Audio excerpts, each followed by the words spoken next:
Hello, my name is Virginia Riquelme. I am a bioinformatician at Diversigen, and I will talk about microbiome analysis platforms for the assessment and development of prebiotics and probiotics.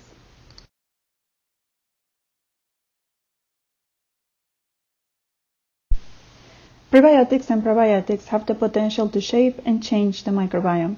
Bioinformatics tools can help us characterize and visualize various and complementary aspects of the microbiome, enabling an understanding of the role of prebiotics and probiotics on human health. So how can this technology support prebiotic and probiotic research? In the next few slides, I will be discussing a couple of relevant case studies which refer to collaborative work undertaken at Diversigen.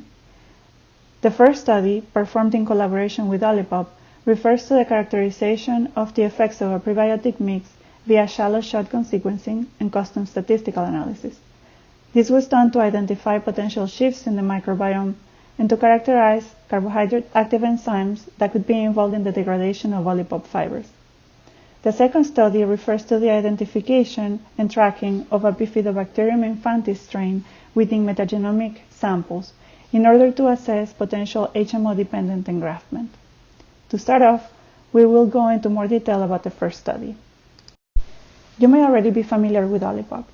OLIPOP is a new kind of soda that contains a blend of botanicals, plant fibers, and prebiotics. The ingredients highlighted in green contain a total of 9 grams of prebiotic fibers, and all of these plant-based ingredients are meant to support digestive and overall health. In partnership with OLIPOP, we undertook a microbiome sequencing and analysis project using samples from an in vitro batch culture experiment that they performed. In this experiment, stool samples from 4 donors were inoculated in triplicate into anaerobic batch culture tubes containing growth media as well as OLISMART fibers in the presence or absence of OLISMART botanicals. The stool donors included both male and females of different ages and with vegetarian and omnivore diets. Samples were collected before and after fermentation after 24 hours. Microbiome sequencing was performed using shallow shotgun metagenomic sequencing or booster shot, followed by custom microbiome statistical analysis or core plus analysis. Potential microbial community shifts associated with OLIPOP components were assessed via alpha diversity and beta diversity and differential abundance of taxa and carbohydrate active enzymes. First, alpha diversity, or within sample diversity, was assessed and compared between the control and experimental groups via 3 different alpha diversity metrics, 2 of which are shown here. Linear mixed effects modeling was used to account for intra-subject sample correlation from repeated measures. Significant or near significant differences were seen after 24 hours of growth in the evenness metrics, but not in the observed OTUs. This indicates potential selective growth of specific members of the microbiome on OLISMART components. Next, beta diversity, or between sample diversity, was assessed and compared between the control and experimental groups as Bray-Curtis dissimilarities on replicate averaged abundances. Here, the Bray-Curtis dissimilarity metric assesses both presence-absence and abundance. Permanova was used as a statistical test to compare between the groups. Significant differences were observed between the control and both of the experimental groups after 24 hours of growth. Donors tended to shift in similar ways and become more similar to each other. This indicates potential selective growth of specific members of the microbiome on OLISMART components. Next, differential abundance testing was performed to compare the control and experimental groups. We tested differential abundance of taxa at multiple levels, including phylum, family, genus, and species, as well as for the CAZymes and for CAZymes. Here again, we performed linear mixed effects model. The results shown here are for the top 25 most differentially abundant taxa at the species level. These are taxa that were increased or decreased on at least one of the OLISMART media conditions after 24 hours of growth. Mainly, we can see some clear trends where taxa either increased or decreased between the control and one of the treatments.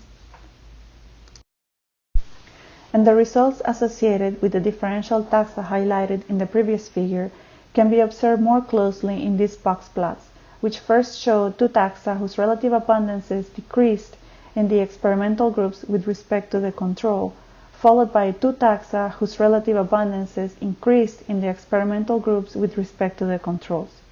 Interestingly, the taxa that tended to decrease have been associated with negative health outcomes in the literature, whereas the taxa that tended to increase have been associated with positive health outcomes in the literature.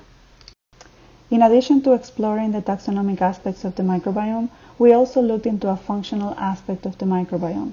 To do this, we used a CAZyme database that was developed in-house in collaboration with Metabiomics.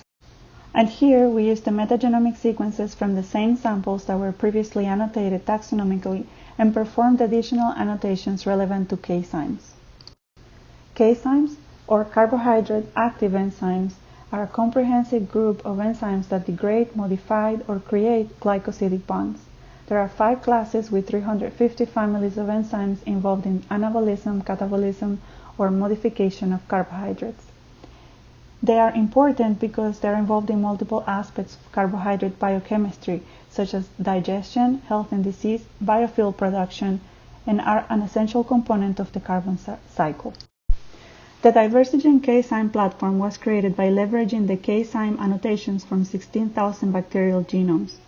To do this, we obtained the hidden Markov models associated with these CAZymes from the KC Online database.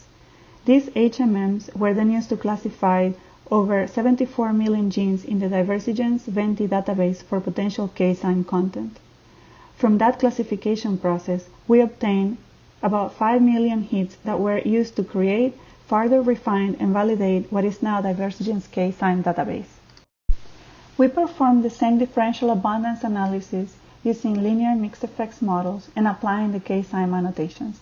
This analysis showed some interesting trends associated with the enrichment of specific amylases and hemicellulases that target specific components of OLIPOP fibers. And the results associated with the amylases and hemicellulases highlighted in the previous figure can be observed more closely in these box plots, which show an increase of these enzymes in the experimental groups with respect to the control group. We have discussed the first case study referencing the characterization of the taxonomic and functional effects of prebiotics, and now we will transition to a brief description of our second case study involving strain tracking.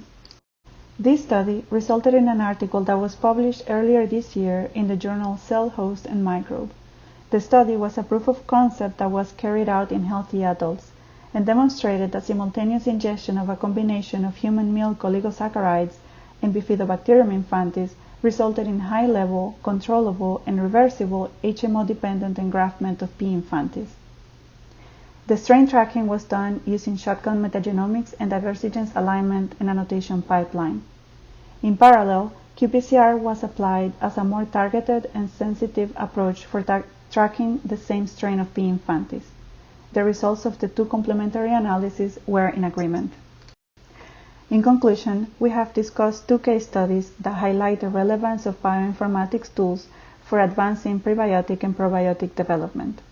The first study showed potential taxonomic and functional trends associated with OLISMART components.